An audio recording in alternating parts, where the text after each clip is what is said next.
عليكم ورحمة الله وبركاته. ورطوطة كبجمتوتا إلوتوب أكملت فياكي سني بكم جتانيت نجين ربي سنبرا حجرات لا إجا إلوتوب بكم بيكم فيديو كتاتو كفارة تكم إيسن التجرسيسة هرّا كتالا مفاق بدي فين جرات كتاتو كفارة هنگاسي تري سن التجرسيسة حالا كمين أكدان تلي مصوبي بدينا وكين قندو بدينا تلانو بفابريداتين حكمت كالآن كتاتو كورت كان جل قبل سنة تجرسيسين جرا على كتالا مفارت ديزايني رت الآن سنة تجرسيسو قبل فيرا ترتجاري أنا ولين إجا فيديو كتاتو كفارتي أما كانت إنجرا على كنان جل قبل سنة تجرسيسي تري أما على كمينك daanteelii isaatti dhaannu sanatti agarsiisachaa amma kana wal baafanna siniin jedheen jira.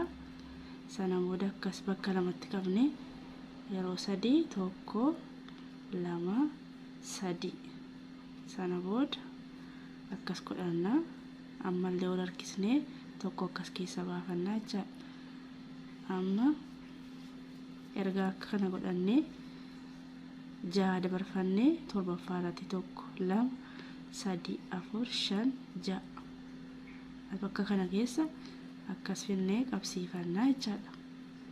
agartanii ammallee akkas wal harkifannaa erga wal harkifannee akkas tokko xalafannee erga kaane finnee sii kana bakka lama akkas gargar qabnee yeroo sadii double crochet sadii akkas keessa baafannaa erga baafannee amma finnee akkas godhannaa jechaadha.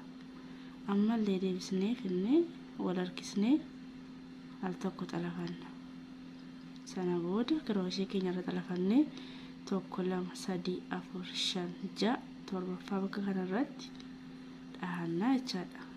bakka kana wal qabsiifachuu qofa haala kana ammallee haala kanaan tokko lama sadii erga xalafnee ammas wal harkisnee al tokko xalafanna crochet keenya irra marree tokko lama sadii afur shan ja'a bakka kana lakkaa'anii akka wal nu jalaan caalleef qabsiifannaa jechaadha. daanteeliin mosobii yeroo baay'ee maazanii nu barbaachisu maazanii yookiin roga nu barbaachisu bifuma kanaan haala kanaan dhahannaa jechaadha. maazanii yookiin rogni kan nu barbaachisuuf akka nu jalaan golbanneef kun immoo dirqama golbachuu waan qabuuf maazanii yookiin roga afree sana ittiin baafannu jechaadha. ammallee amma kana wal baasannaa tokko lama sadii xalafanna sana booda tokko akkas godhanna wal harkisnee tokko xalafanna ammallee sana booda tokko lama sadii afur shan ja'a as keessa akkas baafannaa jechaadha. agartanii haala kanaan daanteelii isaatti dhahannaa jechaadha. zuuree guutee walitti deemna. egaa haala kanaan zuurii guuteen jira. haala kanaan zuurii guuteetan jira. argan zuurii guutee amma zuurii lammataa akkuma sanitti mee tokko akkas wal harkifannaa sana booda double crochet sadii akkuma duraan dhaataa turretti double crochet sadii akkas wal baafannaa jechaadha. erga wal baafannee tokko akkas xalafannaa amma asirratti sila double crochet sadii dhaanne bakka kanarratti sanatti mul'ata yaada bakka guroo sadii dhaanne kanarratti amma finnee sadii dhaanna sadii akkas xalafanna meeqanuu taane lama jechaadha. yoo barbaanne asittis akkas tokko dabalachuu dandeenya bukkeedhaan sansalatatu hunda'in haala kanaan sadii nuuf taane feetan lama godhachuu dandeessu feetan sadii akkas dhaachuu dandeessu jechaadha. toleen sadii isinitti agarsiisa. ammallee haaluma kanaan tokko lama sadii akkas dhahannee wal akkas harkifannaa finnee bakka kana ammallee bakka sira tokko tokko dhaanee dabarfanne keessa sadii godhannaa jechaadha. Akkas erga sadii dhaannee qabsiifannee ammas bukkee kanarra tarkaanfannee bukkee sanaan bukkee lachaniin tokko tokko dabalannaa jechaadha. Agartanii amma meeqa nuute sira tokko ture amma akkas bukkee lachaniin lama dabalannu sadii nuuf ta'a jechaadha. Tole ammallee finnee sadii akkuma sanaan dhaannaa. Kun akkas wal harkifannaa bukkee kanaan ammallee maazaniin qabu sansalataan qabu dhoofsisaa bifa tokko. Finnee ammas bukkee asiitiin haala kanaan sadii nuuf ta'a jechaadha. Ammallee akkas erga akkisnee bakka lamatti baasnee tokko lama sadii keessa akkas walitti baafannee yeroo tokko akkas sana booda bakka kana keessa kun bukkee kana keessa tokko lama sadii finnee akkas baafanna. Erga akkas baafannee kirooshee keenya lamarree finnee as bukkee kanaan tokko ammas tokko lama sadii sana booda walitti ammas akkas meeqanuu ta'anii sadii nuuf ta'u jechaadha. Haaluma kanaan hanga feenuu guddisanna. Mosobii guddaadhaas ta'e mosobii miidhagina manaatiif yookiin mosoba warqii kan jedhamu sanaaf osoo ta'e haaluma kanaan dhahannaa jechaadha. Amma feene inni ammallee sadii asiin lama sadii erga dhahannee haala kanaan kun haala kanaan baay'ee tokko bareeda, baay'ee tokko salphaadha. Yeroo illee nutti hin fudhatu. Akka kanaan dhahannee guddifannaa jechaadha.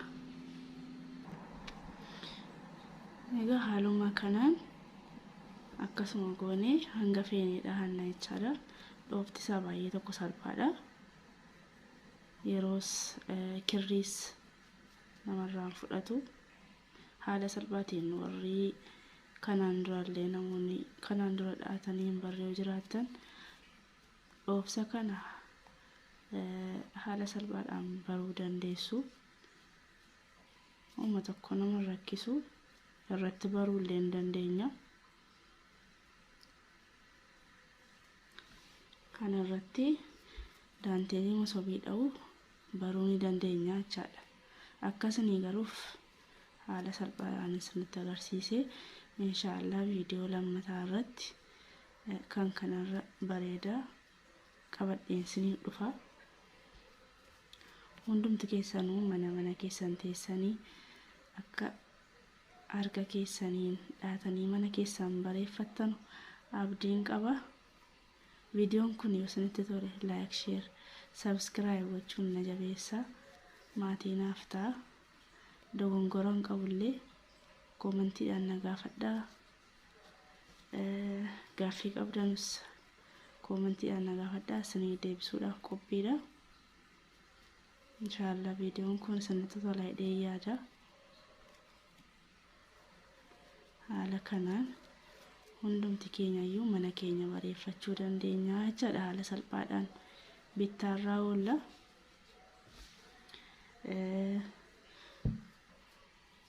Akka barbaannetti yookiin kirrii bifa barbaanne illee harka keenyaa wanti dhaannuuf wanti nu qarshiitti baasnee binnu adda jechaadha. Kanaafuu hundumti keessanuu kan kanaan dura dhaatanii hin barree ogummaa harkaa ofii keessaniif bara bittaarraa oolchaa. Mana keessanitti bareeffadhaan isiniin jedha.